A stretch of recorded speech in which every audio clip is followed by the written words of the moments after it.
बिस्मिल्लाहिर्रहमानिर्रहीम। अस्सलाम वालेकुम। आज 11 सितंबर है और दिन है हफ्ते का। कल 10 सितंबर बरोज़ जुमा कायमा कमेटी का इजलास होता है और इस इजलास में जो है वो तसादुम की सूरत हाल होती है जब आज़म स्वाति साहब, सेनेटर आज़म स्वाति तहरीक इंसाफ से जिनका तल्लुक़ है, वो इल्ज़ामात लगाते हैं इलेक्शन कमीशन पर। बड़े सख्त इल्ज़ामात लगाते हैं। तो वो क्यों इल्ज़ामात उन्होंने लगाए, उस वक्त ऐसा क्या हुआ था कि वो इंतहाई बरहम हो गए, 3 वजूहात पर बात करेंगे।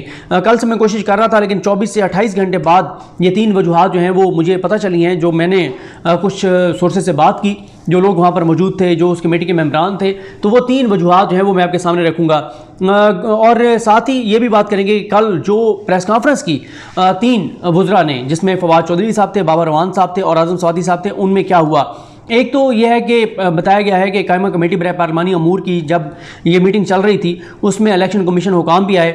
उसमें बाबर अवान से पहले तो 1 घंटा डिस्कशन चलती रही कि जो एक और जो मेंबर हैं समीना मुख्तार साहिबा, जो कि हुकूमत की तहादी हैं, उनको मेंबर बना दिया इस कमेटी का चेयरमैन सेनेट ने। उस पर काफ़ी बहस हुई कि वो मेंबर बन सकती थी, नहीं बन सकती थी। और इस पे ताज हैदर साहब ने कहा कि अब क्योंकि चेयरमैन सेनेट उनको मेंबर बना दिया है, लिहाजा हम उनको एज ए मेंबर जो है वो एक्सेप्ट करते हैं। और लेकिन जो दूसरा जो पॉइंट था वो ये था कि आया समीना मुख्तार साहबा जो हैं वो ऑनलाइन वीडियो लिंक पर वोट दे सकती हैं या नहीं दे सकती। ये वो एक पॉइंट था जिसके ऊपर बहुत बहस हुई और इस पे हुकूमत का ये इल्ज़ाम है, हुकूमती वज़रा का इल्ज़ाम है कि ताज हैदर साहब, क्योंकि उनका ताल्लुक पीपल्स पार्टी से है, वो बायस्ड हैं, तो इसलिए उन्होंने उनको वोट का हक इस्तेमाल नहीं करने दिया। लेकिन जो वहाँ पे रिपोर्टर्स मौजूद थे उनका कहना है कि हुकूमती वज़रा का ये इल्ज़ाम गलत है, क्योंकि इसी तरह से जो कामरान मुर्तज़ा साहब, जिनका ताल्लुक मौलाना फजल रहमान साहब की जमात से है, कामरान मुर्तज़ा साहब ने भी कहा था कि वो कोयटा से ही ऑनलाइन जो है वो शिरकत कर लेंगे, लेकिन उनको इजाज़त नहीं दी गई थी। कहा गया था कि जिसने वोट डालना है वो वहीं पर आकर और वोट डालेगा। गो के फ़रोग नसीम साहब का मौक़िफ़ ये था कि देखें जी टेक्नोलॉजी का दौर है। वलीद इकबाल साहब का भी ये था कि देखें आप तो सुप्रीम कोर्ट के केसेस जो हैं वो ऑनलाइन सुने जाते हैं, तो ऑनलाइन उनको इजाज़त दी जाए। लेकिन ताज हैदर साहब का ये था कि क्योंकि मैंने कामरान मुर्तज़ा को भी इजाज़त नहीं दी तो इसलिए मैं किसी और मेंबर को भी इजाज़त नहीं दूंगा।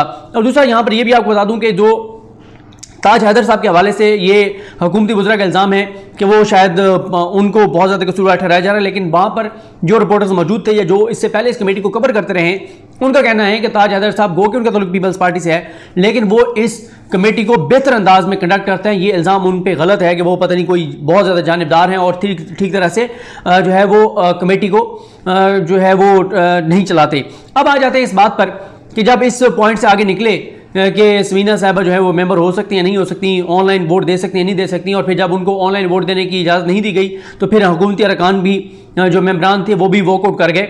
लेकिन बाबर रवान साहब जो हैं वो इलेक्शन कमीशन के उन 37 एतराज़ात का जवाब दे रहे थे जो कि इलेक्शन कमीशन ने एक पूरी चार्जशीट हुकूमत की ये जो एक इस्लाहात है उन पर जारी की थी। उन्होंने हवाला दिया बाबर रवान साहब ने कि सुप्रीम कोर्ट के फैसले मौजूद हैं, ओवरसीज़ पाकिस्तानियों के हवाले से भी फैसले मौजूद हैं, ओवरसीज़ पाकिस्तानी को वोट की सहूलत देना चाहते हैं। और उन्होंने फिर कहा कि जो तहफ़्फ़ुज़ात हैं इलेक्शन कमीशन के वो मीडिया के बजाय वो बेहतर अंदाज में रखे जा सकते थे। और फिर उन्होंने कहा मुझे समझ नहीं आती कि टेक्नोलॉजी से इलेक्शन कमीशन और अपोजिशन क्यों डर रहे हैं। फिर उन्होंने ये भी कहा कि कल भी हमने ईवान सदर में भी हमने इलेक्शन कमीशन जो हुकाम हैं उनके एतराज़ात और तहफ़्फ़ुज़ात दूर करने की बात कोशिश की, लेकिन उन्होंने कहा जो तहफ़्फ़ुज़ात का लफ्ज़ है जो इलेक्शन कमीशन ने यूज़ किया है ये गैर पार्लिमानी है, इसको हज़फ किया जाए। साथ ही उन्होंने कहा कि पायलट प्रोजेक्ट करने थे इलेक्शन कमीशन ने, जो मशीनों के ये जो EVM BVM है इनके जो पायलट प्रोजेक्ट करने थे इलेक्शन कमीशन ने, उनकी जिम्मेदारी थी, उन्होंने क्यों नहीं की, वो इलेक्शन कमीशन को ही जवाब देना चाहिए। और साथ ही उन्होंने कहा कि इलेक्शन कमीशन ने जो 37 एतराज़ात रखे हैं उनमें से बहुत सारे तो उनके अपने मुतल्लिक़ हैं, उन्होंने अपने खिलाफ ही चार्जशीट पेश कर दी है। ये बाबर रवान साहब ये बातें कर रहे थे कि इस दौरान अचानक जो है वो बगैर किसी वजह के आज़म स्वाति साहब जो है वो भड़क उठे और उन्होंने इज़हार बरहमी शुरू कर दिया। उन्होंने कहा कि ये इलेक्शन कमीशन जो है इसने पैसे पकड़े हुए हैं और इस ऐसे इदारे को आग लगा देनी चाहिए, और हमेशा उन्होंने धांधलीज़ा इलेक्शन कराए हैं। और उन्होंने एकदम जो है वो इल्ज़ामात की भरमार कर दी इलेक्शन कमीशन के ऊपर। जब उन्होंने ये सारी भरमार की इल्ज़ामात की तो उस वक्त जो इलेक्शन कमीशन के हुकाम थे, जो उनके नुमाइंदे थे, वोट कर और वॉकआउट कर गए। गो के अली मोहम्मद खान साहब और कामरान मुर्तज़ा साहब गए और बड़ी कोशिश की अली मोहम्मद खान साहब ने उनको मनाने की, लेकिन उन्होंने कहा कि जी हमारी आज तक इस तरह की इंसल्ट नहीं हुई जो यहाँ पर हुई है, लिहाजा हम वापस नहीं आएंगे। और फिर ज़ाहिर है उन्होंने चीफ इलेक्शन कमिश्नर को आगाह किया इस सारी सूरत हाल से। लेकिन मैंने जो कोशिश की कि पता चले कि भाई या तो ये होता है कि इलेक्शन कमीशन के मेंबरान ने कोई बात की हो, कोई तल्ख कलामी की हो, कोई बदतमीज़ी की हो और उसमें रद्द-ए-अमल में, लेकिन कोई ऐसी बात नहीं हुई थी। सिर्फ बाबर रहमान साहब जो हैं वही बात कर रहे थे और इस दौरान ही आजम सवाती साहब भड़क उठे। तो तीन जो वजूहात हैं उसकी एक वजह यह है, जो बरहमी था आजम सवाती साहब का, इसके ऊपर भी दो आ रहा है। एक राय यह है, ज़ाहिर है इस वक्त हुकूमत, क्योंकि हुकूमत को नजर आ रहा है ये कि चीफ इलेक्शन कमिश्नर किसी सूरत जो है वो ईवीएम बीवीएम के सवाल नहीं चाहते, ओवरसीज पाकिस्तानी को वोट की सहूलत नहीं देना चाहते, तो हुकूमत खुलकर अब जो है वो इलेक्शन कमीशन के खिलाफ सामने आ गई है। तो इसलिए बहुत से लोग इसको सपोर्ट कर रहे हैं कि आजम सवाती ने बिल्कुल ठीक किया, लेकिन एक ग्रुप वो भी है जो कहते हैं कि आजम सवाती साहब को ये नहीं करना चाहिए था, हमें ये सूट नहीं करेगा।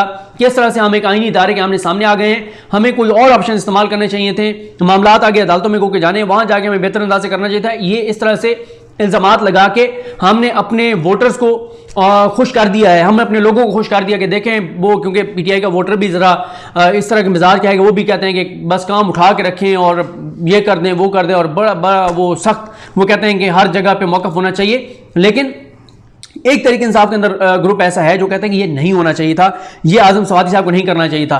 तो आजम सवाती साहब की जो एक वजह है वो ये है कि जिस दिन ये इजलास था यानी 10 तारीख को, उससे एक रात पहले यानी 9 और 10 की दरमियानी रात इलेक्शन कमीशन ने एक और खत लिख दिया 4 सफ़ात पर मुश्तमिल, जो ताज हैदर साहब हैं जो कमेटी की सदारत करते हैं उनको। वो खत जो है वो अदील बड़ाई साहब के पास मौजूद है। अदील बड़ाई साहब मुझे कह रहे थे कि वो इस पर वीडियो करेंगे। उसमें क्या कहा है, ये आजम सवाती साहब का ये था और हुकूमती अरकान का ये था कि जब आपने एक बार 37 एतराज़ात बता दिए तो आपने कल रात फिर खत लिख दिया, फिर आपने एक बार जो है वो हमारे ऊपर इल्जामात लगाए, हुकूमत के ऊपर इल्जामात लगाए, और पहले ही एतराज़ किया जा रहा है बाबर रहमान साहब की जानिब से भी कि एक आईनी इदारा जो है वो इस तरह से प्रेस रिलीज जारी नहीं कर सकता, हुकूमत के खिलाफ इस तरह से महाज खड़ा नहीं कर सकता। दूसरी जो वजह है वो ये बताई जाती है कि पार्टी की सतह पर यह फैसला हो गया है कि अब इलेक्शन कमीशन को आड़े हाथों लेना है।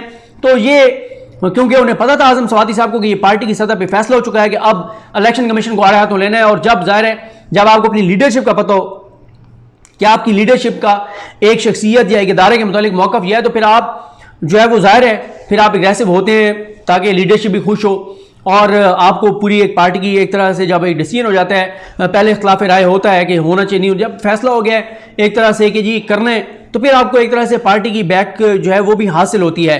तीसरी जो वजह है वो ये है कि बताया जाता है कि इलेक्शन कमीशन के अंदर से कुछ लोग हुकूमत के साथ राब्ते में हैं, और वो लोग ये बताते हैं इंपॉर्टेंट लोग इलेक्शन कमीशन के कि चीफ इलेक्शन कमिश्नर ही ये सारा कुछ ये खेल सारा खेल रहे हैं, और इलेक्शन कमीशन के बहुत से लोग चीफ इलेक्शन कमिश्नर के साथ इत्तेफाक नहीं करते। और ये भी बताया जाता है कि ये जो चीफ इलेक्शन कमिश्नर ने ये जो एतराज़ात जारी किए हैं, इसमें बहुत से कंसर्न जो लोग हैं इलेक्शन कमीशन के अंदर, उनसे उस तरह से मुशावरत नहीं की गई, इदारे को उस तरह से ऑन बोर्ड नहीं लिया गया जिस तरह लेना चाहिए था, और ये सारे फैसले अक्सरियत जो फैसलों की है जिसमें हुकूमत के खिलाफ महाज बनाया जा रहा है, ये सारे चीफ इलेक्शन कमिश्नर खुद कर रहे हैं, और उनके साथ चंद लोग हैं जो कर रहे हैं, बतौर इदारा इलेक्शन कमीशन ऑफ पाकिस्तान नहीं कर रहा। इस वजह से ये चीज़ें तीन वजूहात थी, एक उनका लेटर लिखना दूसरा एक रात कबल, दूसरा पार्टी की सतह पर यह फैसला हो जाना कि आप इलेक्शन कमीशन को आड़े हाथों लेना और इनको स्पेयर नहीं करना, और तीसरा मैंने आपको बताया कि ये चीज़ जब नोटिस में आई कि बतौर इदारा नहीं बल्कि चीफ इलेक्शन कमिश्नर ये सारा कुछ कर रहे हैं, तो इसलिए फिर उन्होंने वो सारे इल्जामात जो हैं वो आजम सवाती साहब ने लगा दिए। अब इसमें मैं आपको एक चीज़ और बताऊं, उसके बाद क्योंकि जाहिर है अगर पार्टी को यह महसूस होता कि यार आजम सवाती साहब ने गलत कर दिया है, तो फिर प्रेस कॉन्फ्रेंस करने के लिए फवाद चौधरी साहब आए, उनके साथ बाबर रहमान साहब होते और फ़रूख हबीब साहब बैठ जाते, क्योंकि फ़रूख हबीब साहब जो है उनको भी इलेक्शन कमीशन के मामलात का बहुत बखूबी पता है, वो चीज़ों को देखते रहते हैं। अली मोहम्मद खान साहब जाहिर है वो हमेशा मोहतात अंदाज में बात करते हैं कमेटीज़ के अंदर भी, पार्लियामान के अंदर भी, तो अली मोहम्मद खान बैठ जाते हैं, लेकिन नहीं, आजम सवाती साहब को फिर बिठाया गया। इससे ये साबित होता है कि तहरीक इंसाफ ये फैसला कर चुकी है कि अब इलेक्शन कमीशन के साथ दम दमादम मस्त कलंदर होगा और इनको स्पेयर नहीं किया जाएगा। अब आ जाइए जनाब, फवाद चौधरी साहब ने क्या कहा।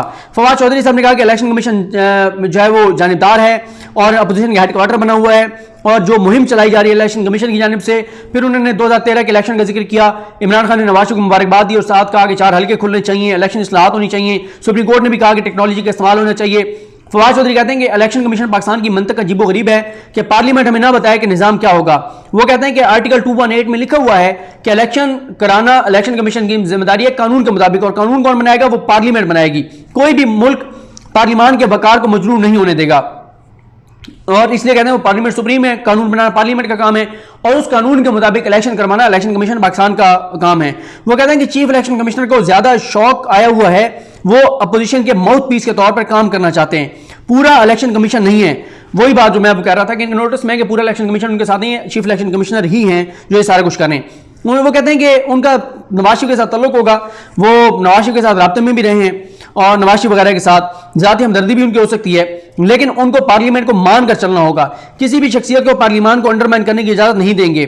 चीफ इलेक्शन कमिश्नर ने सियासत करनी है तो इलेक्शन कमीशन पाकिस्तान को छोड़कर, इदारे को छोड़कर, चीफ इलेक्शन कमिश्नरशिप छोड़कर और आए, खुद सियासत में आए, इलेक्शन जीते और पार्लियामान में आके अपना किरदार अदा करें और सियासत कर रहे हैं। यूं लगता है कि फिर कहा उन्होंने कि चीफ इलेक्शन कमिश्नर अपोजिशन का माउथ पीस बने हुए हैं। वो कहते हैं कि election commission, chief election commissioner को अपने रवैये पर नजरसानी करनी होगी, छोटी छोटी जमातों के अलाकार ना बने, अपने आप को एक अदारे के सरबराह के तौर पर वो जो है वो बिहेव करें। फिर फवाद चौधरी साहब ने यह भी कहा कि इलेक्शन कमीशन के एतराज़ात अजीब व गरीब हैं। ये तो उसी तरह से हैं कि मछली किसी दिन दरख्त पर चढ़ सकती है तो फिर क्या होगा। ये अहमकाना एतराज़ात हैं। और उन्होंने फिर कहा कि ये सियासत कर रहे हैं और ऐवान सदर में भी हमने इनको इंगेज करने की कोशिश की है, लेकिन एक मीडिया में ये जारी करते हैं हर चीज़। अगर ये करेंगे इस तरह से तो फिर उसका रद्द-ए-अमल आएगा और आज भी इसका रद्द-ए-अमल आया, यानी उनका इशारा था आजम सवाती साहब के बयानात की तरफ। बाबर रवान साहब ने उसके बाद तफसील से बताया कि अक्टूबर 2020 में हम ये बिल लेके आए, उसके बाद 8 माह बाद ये पास हुआ, उसके बाद हमने ये सेनेट को भेजा, सेनेट ने 90 रोज में इसको पास करना था या मुस्तरद करना था और 2 महीने में कमेटी ने तरमीम का जायजा लेना था। 90 दिन यानी आज पूरे हुए 11 सितंबर को, और जब 11 सितंबर को 90 दिन पूरे होने वाले थे तो उससे चंद घंटे पहले जो है ये कमेटी ने इसके ऊपर इजलास किया और ये सारा कुछ हुआ। फिर वो ये कहते हैं कि रेगुलेटर जो है वॉकआउट कर गया और एक हमारी मेंबर के राइट ऑफ वोट से इनकार किया गया। अपोजिशन रिफॉर्म्स की दुश्मन है, ओवरसीज पाकिस्तानी को वोट देने की सहूलत नहीं देना चाहते। फिर आजम सवाती साहब ने कहा कि इलेक्शन कमीशन पाकिस्तान, तुम और अपोजिशन तैयारी करो। एक ही फवाद चौधरी साहब ने कहा कि एक ही बात है, यानी अपोजिशन और इलेक्शन कमीशन में फर्क नहीं है। और फवाद चौधरी साहब ने कहा कि हम इनके खिलाफ रेफरेंस तो दायर नहीं करेंगे सुप्रीम जुडिशल काउंसिल में चीफ इलेक्शन कमिश्नर के खिलाफ, लेकिन चीफ इलेक्शन कमिश्नर को जो है वो मुस्ताफी हो जाना चाहिए। तो ये इस वक्त तलखी की सूरत हाल है इलेक्शन कमीशन और हुकूमत के दरमियान। जो भी इस हवाले से फर्दर डेवलपमेंट्स होंगी वो आपके सामने रखूंगा। मुझे अपनी दुआ में याद रखें। लगनी हम सबका हमें नासरो। अल्लाह हाफिज़।